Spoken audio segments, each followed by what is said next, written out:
اس ایک آیت کریمہ میں حضور کی کئی شان بیان یا ایھا النبی انا ارسلناک شاہدا و مبشرا ونذیرا وداعیا الی اللہ باذنہ وسراجا۔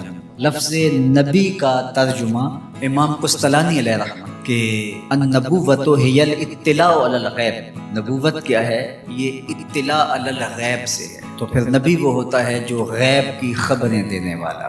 وما کان اللہ لیطلعکم علی الغیب ولکن اللہ یجتبی من رسلہ، یہ اسی کی شان ہے، غیب وہی جاننے والا ہے، لیکن وہ رسولوں میں سے جس کو منتخب کر لے، جس کو چاہے وہ علوم غیبیہ سے۔ تو دو لفظ قرآن مجید میں معلوم، الا من ارتضی من، رسولوں میں سے جس پر وہ راضی ہے، ولکن اللہ یجتبی من رسلہ من یشاء، وہ رسولوں میں سے جس کو منتخب کر لے۔ تو اجتباء اور ارتداء دو چیزیں۔ اب حضور کے مبارک نام پر، حضور کے ناموں میں سے ایک مرتضی بھی ہے، ایک مجتبی بھی ہے۔ مطلب کیا ہوا کہ وہ غیب کا جاننے والا، وہ عالم الغیب نہیں، غیب کے خزانے کسی کو دیتا، لیکن جب دینے پہ آئے تو مجتبی کو دیتا ہے، مرتضی کو دیتا ہے۔ اور پھر یہ اتنی شانوں کے مالک ہیں، جہاں ضرورت پڑے پھر بخل سے کام نہیں۔ وما هو علی الغیب بدنین، یہ غیب کے معاملے میں بخل سے کام نہیں لیتے، جہاں ضرورت ہوتی ہے وہاں بیان کریں۔ سیدنا عمر بن خطاب رضی اللہ تعالیٰ عنہ فرماتے ہیں، قام فینا رسول اللہ صلی اللہ علیہ وسلم فاخبرنا عن بدء الخلق حتی دخل اہل الجنت منازلہم واہل النار منازلہم، حافظ ذالک من حافظہ ونسیہ من نسیہ۔ کہا ایک دن کھڑے ہوئے مجمع اصحاب میں، اس کائنات ابتدا سے انتہائے کائنات تک، یہاں تک کہ جنتی جنتوں میں چلے گئے اور جہنمی جہنم میں چلے گئے، کوئی شے نہیں جو حضور نے چھوڑی ہو، سب حضور نے بیان فرما دیا۔ اب ایک سوال پیدا ہوتا ہے، تھوڑے سے عرصے میں اتنا کچھ کیسے بیان کیا؟ تو یہ حضور کی شان بلاغت تھی، اور بطور معجزہ حضور علیہ السلام کو یہ شان دی۔ تو فرمایا یا ایھا النبی، اے غیب کی خبریں دینے والے، انا ارسلنا، آپ کو ہم نے بھیجا، آپ کو ہم نے بھیجا ہے۔ یا آپ کسی کو بھیجیں اور اس کی کوئی عزت نہ کرے تو آپ کہیں گے تم ہوتے کون ہو، اس کو ہم نے بھیجا تھا۔ اللہ کہتا ہے محبوب تجھے ہم نے بھیجا ہے، یہ اللہ کی طرف سے فرستادہ ہے، اللہ کی طرف سے بھیجے گئے، یہ اللہ کے نمائندے ہیں، اس لیے حضور کی آواز آواز حق قرار پائے، حضور کا بولنا اللہ کا بولنا قرار پائے، حضور کا حکم اللہ کا حکم قرار پایا، حضور کی اطاعت اللہ کے اطاعت قرار پائے۔ تو اس لیے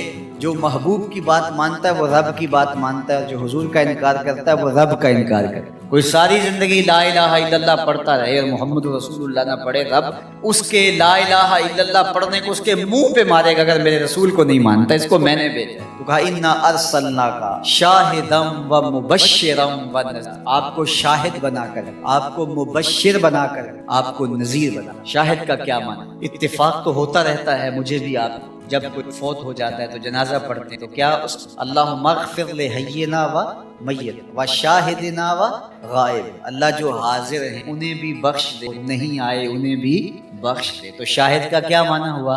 حاضر۔ امام راغب الاصفہانی جو کہ لغت کے امام ہیں اور مفردات قرآن میں قرآن مجید کے الفاظ کلی کرتے ہیں، لفظ شاہد پہ بات کرتے، وہ کہتے ہیں کیا الحضور مع المشاہدۃ اما بالبصر او بالبصیرہ، کہ شاہد کا معنی کیا ہے؟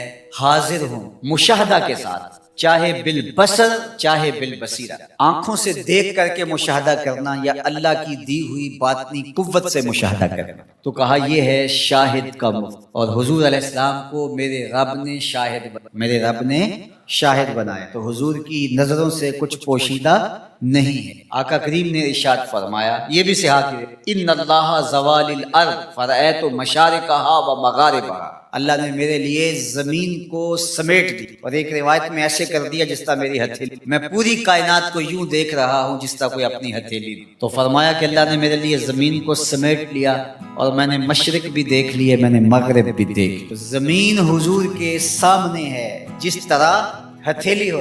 انی ارا ما لا ترون و اسمع ما لا تسمعون، فرمایا جو میں سنتا ہوں وہ تم نہیں سنتے، اور جو میں دیکھتا ہوں وہ تم نہیں دیکھتے۔ سورج کو گرہن لگ گیا، حضور نماز کے لیے نماز پڑھاتے پڑھاتے حضور نے ہاتھ آگے، پھر حضور نے ہاتھ بھی سلام پھرا تو صحابہ نے پوچھا حضور آج نماز میں آپ نے ہاتھ آگے بڑھا لیا تھا جس طرح کوئی چیز پکڑنے لگے، پھر آپ نے ہاتھ پیچھے کھینچ لیا، کیا ماجرا ہوا؟ فرمایا جنت میں کھجوروں کا ایک خوشہ لٹک رہا، میں نے سوچا تمہارے لیے توڑ لو، اور اگر میں توڑ لیتا تم قیامت تک کھاتے رہتے، ختم نہ، پھر میں نے نہیں توڑا، میں نے کہا چلو کل قیامت کو ہی۔ حضور کھڑے کہاں ہیں؟ مدینے میں، صحاح کی روایت ہے، کھڑے کہاں ہیں اور ہاتھ اٹھا کے کہاں تک پہنچایا؟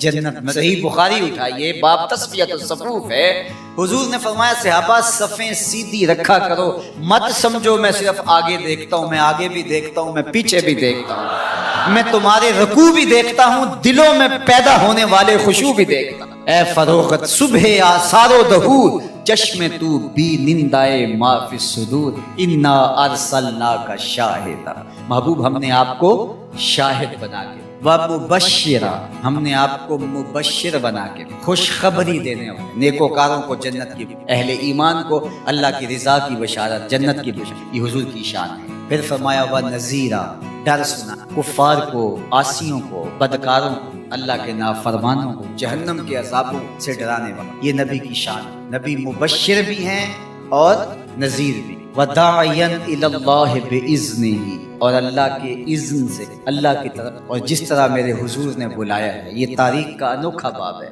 وَسِرَاجًا، روشن آفتاب بنا کر کے جس کے جلووں سے ظلمتیں دور ہو گئی۔ حضور حصی اعتبار سے بھی سراج منیر ہیں اور مانوی اعتبار سے بھی سراج، مانوی اعتبار سے اس طرح کہ ظلم، شرک، کفر کے اندھیرے حضور کے آنے سے ناانصافیاں ختم، اور حصی طور پہ حضور کے مبارک بدن سے نور نکلتا تھا۔